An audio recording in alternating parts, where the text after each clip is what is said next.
Hi, I'm Jeff. This is Tropical Plants at 53 degrees north. So today we're going to look at my top 5 cooler growing plants. And before we get started on that, I thought you might want to see this. This is Streptocarpus Bethan. This is my first Streptocarpus of the year, and it's looking particularly nice, and that will bloom for many months. In fact, it'll probably be me that stops it blooming at the end of the year. Really nice plant.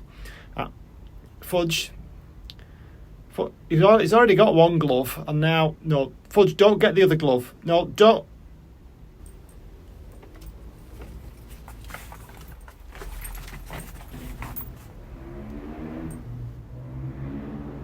Let's get started. And we are in. So, still got the beast from the east here at the moment, absolutely freezing outside, but that does mean that we have some heat through the windows. And if you just look over here, if you look at the roof, and we're talking about 2/3 of the way up the roof, see how the light changes? Well, that isn't my grow light, that's the sun. So the sun is now 1/3 of the way down the roof at its highest point, which is absolutely brilliant. It doesn't actually touch any of the plants yet, although I tell a lie, that Nepenthes over there is actually in the sun, just about, if you can call it that. But that really will make a difference, and just that extra little boost of a couple of degrees, because we're like 15 degrees in here now, 15 degrees Celsius as opposed to the usual 12, that really does make things start to come alive. So I'm really pleased to see it. Unfortunately though, we're back to warmer temperatures outside next week, which ironically means cooler temperatures in here because it's going to be wet. Very humid of course, but very wet and very dull. So, you know, one thing plays off against the other.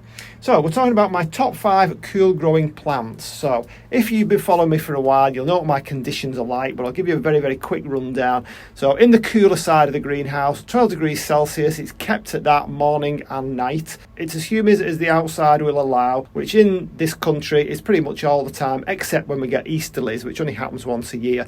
So, the easterlies have got it reasonably dry at the moment. Okay, so what I want to do here is go through some of my plants and choose the top 5 ones that I think follow a particular criteria. So when I was first thinking about this, what my top 5 might be, I thought to myself, well, I can't just pick 5 plants. It's like picking 5 children. It's very difficult to pick them, because obviously if I like them I wouldn't have them here, would I? Well, ignore the Pleurophyllus Strepioides. I don't know why I keep hold of that one. But for the most part, if I don't like it, then I don't keep it. I've come up with some criteria which help me choose the 5 plants, and I'll go through the criteria just before I tell you those 5 plants. So first of all, we're looking for the plants that are not prima donnas.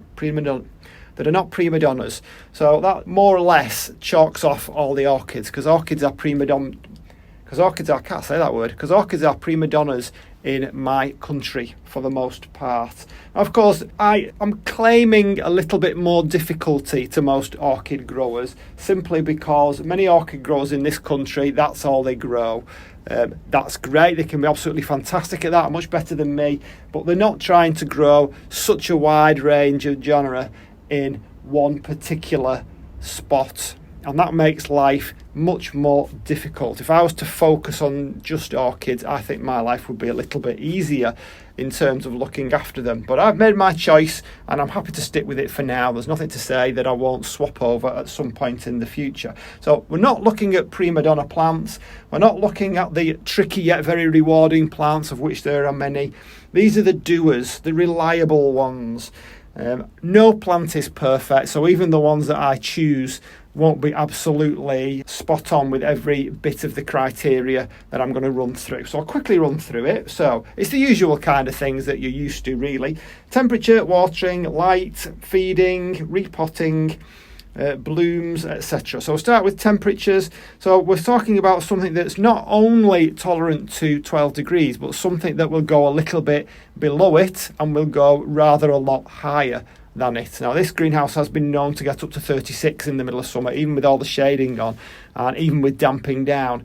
So we're talking about a plant that is very tolerant of that and will go below 12 degrees if the conditions allow for that. So watering, we're talking about plants that don't need watering too much, something that's not going to flop. So that pretty much counts out all the cyclamen and all the Streptocarpus, unfortunately, because they will flop if they are left even like a couple of hours too long, or even if they're overwatered, they'll do the same thing. You know, I could do this another day and choose another 5 plants, but I've chosen what I've chosen for today, and we'll go through those. So light, we're talking about plants that are tolerant of poor light in the winter months, but also don't mind a little bit of sunshine through the glass, even though I will try my best to shade them from that. Plants that don't require high humidity, possibly Nepenthes, although I have been told that they're not really as bothered about that as you would believe. Plants that don't need a specific amount of feeding or fertilising. So something that needs a particular parts per million for fertilising, nope, that's not going to be on my list. Something that's easy to repot. So I'm thinking here, the exact opposite might be a cattleya with roots all over the pot, sticking out of holes and stuck to it and so on. So that would be off the list.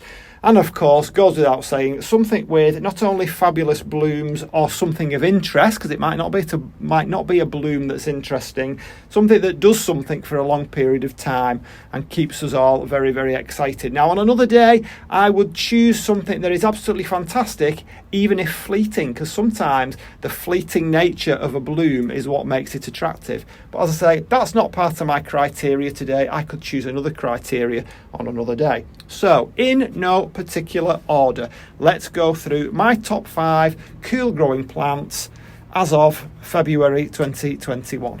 So, I'm going to start with the Cephalotus. I don't think that's going to be a surprise to people. Now, mine's looking very red at the moment. If you just kind of, I don't know if you can actually get in there and see a bit close up. There are some new leaves coming on it there. A lot of these pictures, the older pictures, because I divided it last year, it will come up with new leaves. As you can see, it's happening, and then after the leaves, following the leaves, I will get some nice brand new pictures to give me lots and lots of colour. So this one obviously doesn't bloom, so this is something that the interest here, or even if it does flower, I'm sure it may well flower. Mine hasn't. It's not something I'm actually aware of. I would expect it would do, but I would also expect they're not anything to really be too enthralled with. It's the pictures that you're interested in. These beautiful, intricate little moccasin type traps that capture their own prey. So straight away, doesn't need feeding. As far as watering goes, it's kept in a tray of water, and that only really empties out once a week at the very most. So it's easy from feeding. Certainly for me, in my greenhouse, it catches all it needs to catch. It's quite easy to propagate. Over on the negative side is that it can sulk a little bit once you have divided, because I did some divisions over here, and that's really why it's been a little bit slow this year. But those divisions are coming on nicely, and I'm very happy with the way things are going with it. I would have another Cephalotus. There are some other cultivars, but I've never been able to tell the difference between them. They all look very similar to me. Maybe some are a little bit bigger, some are a little bit smaller, maybe some are a little bit redder. But this one, believe it or not, isn't one of the red cultivars, even though it's very red. And don't tell me it's because it's been in the sun. It's not. It's just the age of the pictures. It certainly hasn't been in the sun. The sun's nowhere near it at the moment and hasn't been for about 4 months. Forgot to mention, it will take some frost. So as far as temperatures go, it's fine to get quite hot. It will certainly get into the 30s, no problem, but it will also take some frost and still survive. So definitely my Cephalotus is one that I would put on that list all day, every day. Okay, number 2 on my list, which might be a surprise to people, is a Dendrobium nobile. So this is the only orchid on my list. Now, why have I got this on here? So this is one of those plants that I hated, and now I absolutely love it. Hated it, and I think somebody else must have hated it because they put it in an auction at the orchid show, and that's how I managed to lay my hands on it. Hated it for couple of years at first, until it did that fantastic mass blooming for me, which I know you've probably seen, but I'm going to stick up on the screen anyway because it's definitely worth a look. You can't get enough of looking at blooms, can you? So that one for me, I'm putting it on the list because not only is it tolerant of lots of conditions, but it's also tolerant of my neglect. This has gone for a long time without watering it, and it just doesn't seem to mind. It throws blooms up all year round, regardless of the temperature, the weather, whatever's going on outside. It's quite happy to do that. And if you do give it a little bit of care and attention, then it may well reward you with that fantastic mass blooming display. It's also a very vigorous plant. It throws up the odd keiki. Down there you can see there's a keiki that's also about to bloom any moment.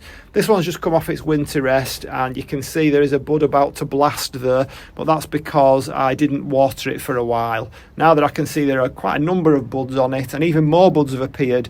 Well, there's another couple that look like they're going to blast down there, but even more buds have appeared since I've begun watering it again, because I think now that it's producing all these buds, it's ready for a water regardless of where we are in the season. So yeah, if you've seen the mass blooming of that, that might give you an idea as to why I'm picking that as one of the top cool growing plants. Okay, number 3 on my list is a begonia. I'm going to pick this up to give you some idea of what's so good about it. So this is Begonia curly fireflush. If you saw Rachel's video the other day, which was a kind of like a houseplant tour, then you'll have spotted her Begonia curly fireflush. Mine's smaller than hers, but for some reason she seemed to think mine was a better specimen. I'm not sure it is. It'll be nicer when it's in a bigger pot and when it's gone a little bit bigger than what it is at the moment. But it's certainly not floppy yet. It's looking very, very red. If you look down at the new growth there, I mean, it could almost be on fire, couldn't it? It's like a little mini volcano just erupting. And it looks great from any angle, especially when you hold it up to the light. Now, I don't know if you can see it. I mean, obviously the camera will put its own light on there, which kind of spoils it a little bit. But if you can get to see one in reality, then you'll be able to understand why I like it so much. This is the only one of my begonias that hasn't really been bothered by the temperatures going down to 12. If you just kind of look on the edge there, I don't know if I'll try and focus on it with some software afterwards, and you can see all the little red hairs. It's an absolutely amazing plant, this. Absolutely beautiful. I don't know if it blooms. Most begonias do. I'm guessing they're nothing to write home about, nothing special. But sometimes they give you a little surprise, don't they? And they're not too bad. Like, for example, this Begonia Baueri. I thought the blooms were going to be really dull and boring, but they're turning out to be quite pretty. Again, doesn't come out on camera quite as nice as it does in reality. But that's not on my list. This one is.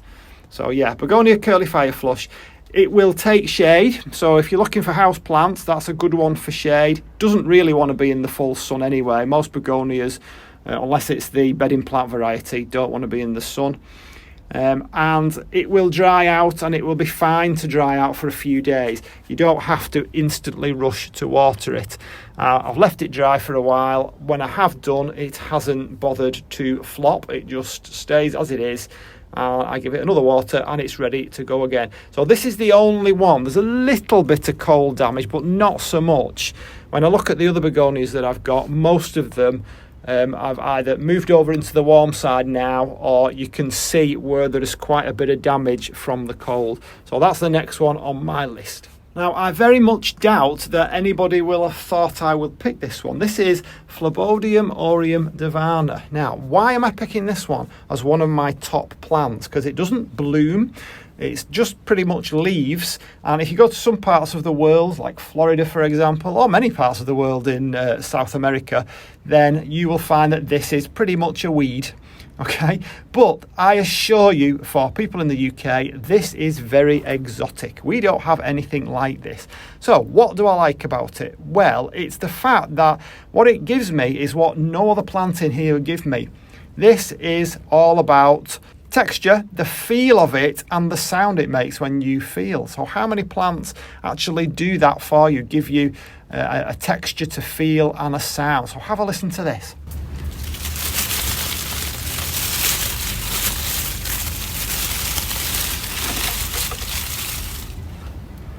Okay, now, at this time of year, actually, it's not quite as crinkly in sound as it is for the rest of the year. For the moment, this one is pretty lush at the moment.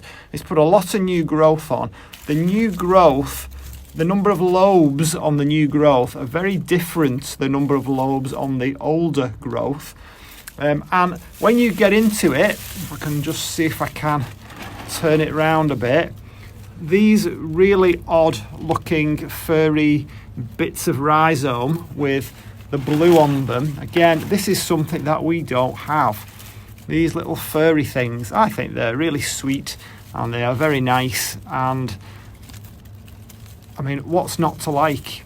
As I say, they remind me of something to stroke, a little furry cat to stroke, or maybe fudge, like fudge, a little bit of puppiness there to stroke. So I'm going to put that on there. As far as temperatures go, obviously they will take very, very hot and warm temperatures, but they'll also take some cool as well.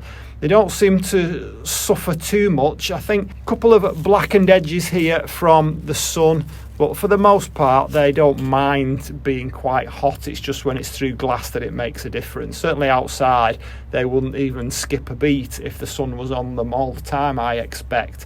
So I'm going to choose that one just because it's different for here anyway, and just because it gives you something to crinkle hold of and to make a nice noise. So that's the next one on my list. Coming up for the last one. Okay, so for number 5 of my top cool growing plants, I'm going to go for a pelargonium. So this one is Arnside Fringed Aztec, and it's just thrown out for me this one bloom in end of January. It was when it opened up, but I expect there'll be more pretty soon, and it will give me like a whole head of blooms at some point, and it will do that several times in the year. It's actually ready for a water at the moment. It's a little bit flaccid there, you can just see how it's not quite as turgid as it should be, because I've not watered it for a while, and that's one of the reasons why it's so good. They're so forgiving. They will go much more below 12 degrees Celsius. Yes, they're not that thrilled with humidity, but I have the fans going and they seem to be okay with that, as long as I don't get the leaves too wet. They come in such a variety. I mean, obviously you've got this one over here, but there are tons and tons of different sorts of pelargoniums. There's another one down there. But I'm particularly choosing this Arnside Fringe Aztec because it's quite a rare one. You don't see it around very often, and it's such a gorgeous bloom, and this one is just about on its way out now. I'm hoping it gets some more pretty soon, but you can get it flowering from late January right the way through to October, and it will keep producing a flush for you. So you'll let it produce a whole flush of blooms, cut them all off as they die off, then you can get it to produce another one, because it will come straight away. The only thing to remember is don't let it produce too many leaves, because once it does that, once it goes quite big, don't make the mistake that I made on one of my plants, thinking that the bigger it is, the bigger pot it's in, then the more blooms I'll get. No, it doesn't work like that with pelargoniums. You want to keep them small and compact, few leaves as well, not a few leaves as possible, but less leaves than it wants to produce. Give it plenty of air between the leaves, keep pulling them off. If you get anything like that, a little bit of damage on it, pull it off, and it will then reward you with lots and lots of blooms. So that's why I am choosing this particular Pelargonium Arnside Fringed Aztec, which I have a video all about, by the way, which I'll stick a card up. Okay, so the berry odour there you can see is about to come out into bloom, which is always nice. So I've got a couple of questions for you. So first of all, what are your favourite out of those? And what are your favourites in my cooler side? So maybe I've not mentioned whatever your favourite is. And as I say, if you follow my videos, then I'm sure you'll be aware of the different plants that I grow. I know they're not all in bloom at the moment, but please let me know what your favourites are amongst the plants that I grow, even if it's one that's not currently in bloom. Also, what are your favourites that I don't have that you think would match up to that particular criteria? Maybe there is an orchid that will match up to that particular criteria, because I know I have a lot of orchid lovers. Maybe it's the twinkles that you enjoy. Maybe it's the sundews. I mean, at the moment I've got a thing about sundews, and I was very tempted to put that in, but I just don't think that they fit the criteria that I chose today. So please let me know in the comments. Always great to hear from people. And just before I go, I just want to mention the new consultation service that I've started. You'll find a few more details in the description. Yes, this is a paid service. And no, I'm not setting myself up as an expert. I know this doesn't suit everybody. Think of this as like a personal fitness coach, but for tropical plants. If I have the kind of tropical plants that you want to grow. Many people call them house plants. If you are the kind of person who likes to chat about them, likes to chat about their setup, or perhaps about things that are going wrong, then this service might be just for you. Maybe you're just setting up your grow room, maybe you're just setting up your greenhouse, and you've got a list of problems or a list of questions, then please do jump into the description, have a look, drop me an email, and we can maybe set something up. Of course, the reason I'm doing this is to try and offset some of the costs of running this, but also because I used to be a teacher and I enjoy interacting with people. You'll see in my comments that I always give a considered opinion and a considered, well thought out response to every single comment. I never ever use the cookie cutter thanks that YouTube throws up, which some YouTubers do. So if that's something that you're interested in, you know where to find it. So that's it for now. I'll see you on the next one. Bye.